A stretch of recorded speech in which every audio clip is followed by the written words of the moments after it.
Laissez-moi vous raconter l'histoire de Marie et Thomas. Il y a 5 ans, ils étaient au bord du divorce. Les disputes constantes, le silence pesant, cette distance invisible qui s'installe entre deux personnes qui autrefois ne pouvaient pas se passer l'une de l'autre.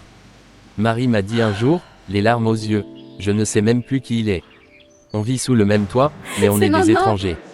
Aujourd'hui, Marie et Thomas sont dans mon top 10 des couples les plus inspirants que je connaisse. Qu'est-ce qui a changé? Ils ont appliqué les principes scientifiques que je vais partager avec vous aujourd'hui. Parce que voici la vérité que personne ne vous dit, les couples heureux ne sont pas plus intelligents, ni plus riches, ni plus beaux. Ils ont simplement compris certaines règles du jeu que les autres ignorent.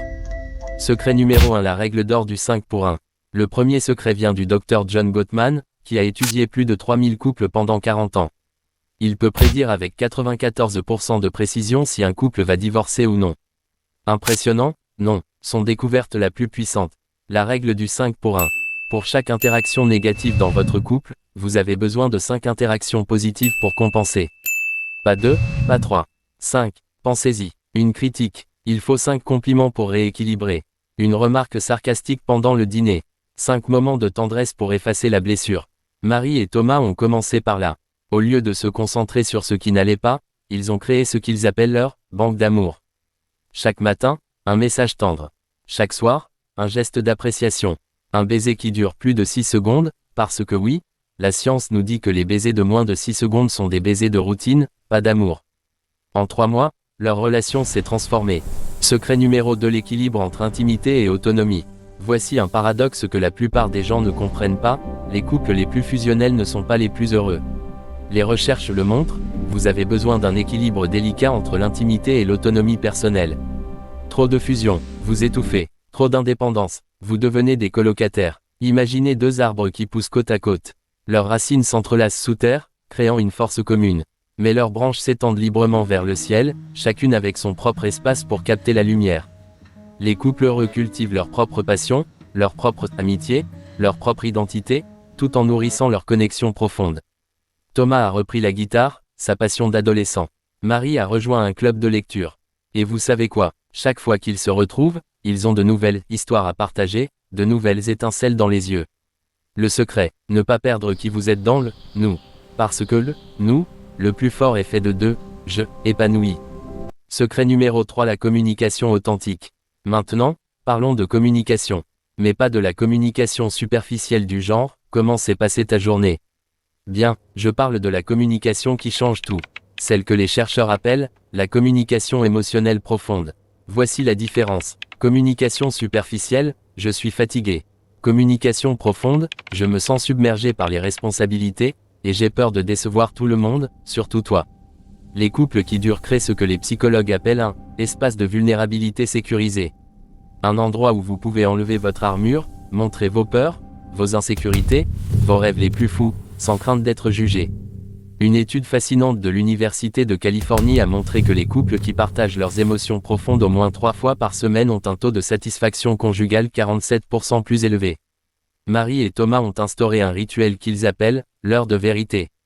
Chaque dimanche soir, téléphone éteint, ils se posent 3 questions. Qu'est-ce qui m'a fait peur cette semaine? Qu'est-ce qui m'a rendu fier? Comment puis-je mieux te soutenir? Simple, puissant, transformateur. Secret numéro 4, l'art de se disputer intelligemment. Attention, je vais briser un mythe, les couples heureux ne se disputent pas moins que les autres. Ils se disputent mieux. Le Dr Gottman a identifié ce qu'il appelle les 4 cavaliers de l'Apocalypse dans les disputes, la critique, le mépris, la défensive, et le mur de pierre ou le silence.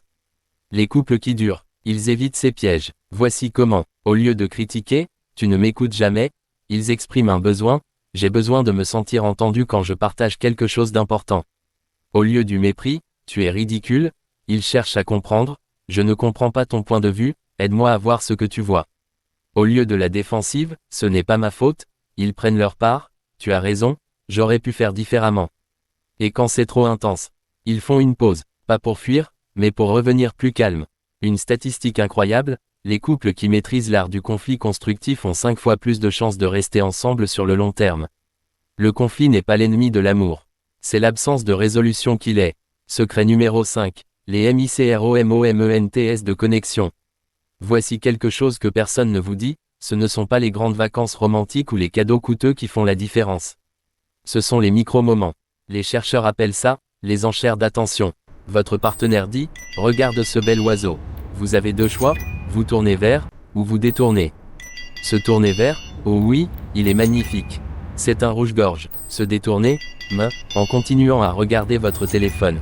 Les couples qui restent ensemble répondent positivement à 86% de ces enchères. Les couples qui divorcent, seulement 33%, 86% contre 33%. Laissez cette statistique pénétrer. Ce sont ces milliers de petits choix quotidiens. Un sourire quand il rentre du travail.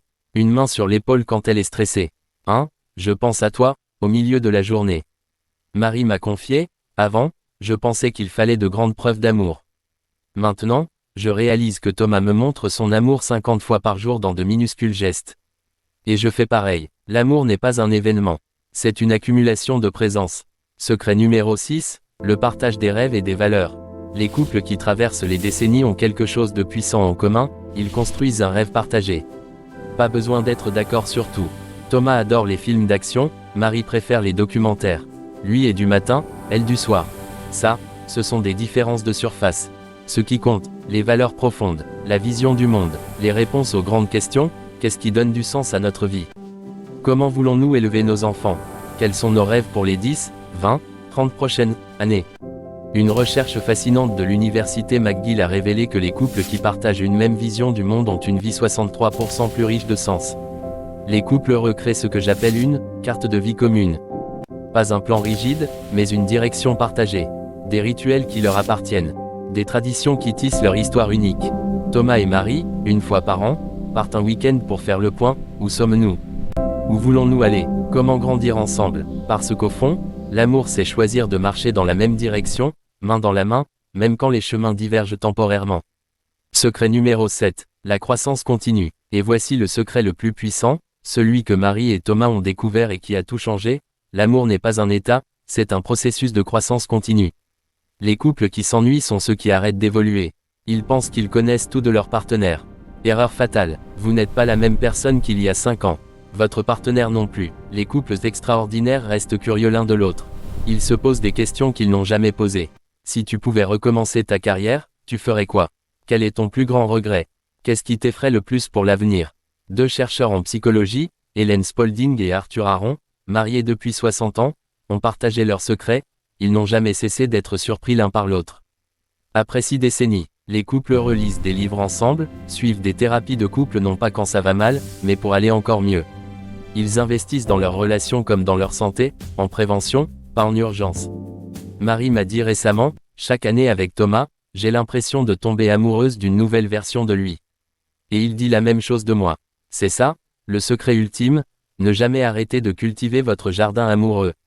Alors voilà, 7 secrets, 40 ans de recherche, des milliers de couples étudiés. La règle du 5 pour 1.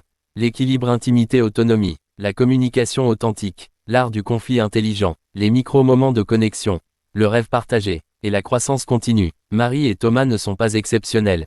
Ils ont simplement appliqué ces principes avec engagement et patience. Voici ma question pour vous, lequel de ces secrets allez-vous appliquer dès aujourd'hui?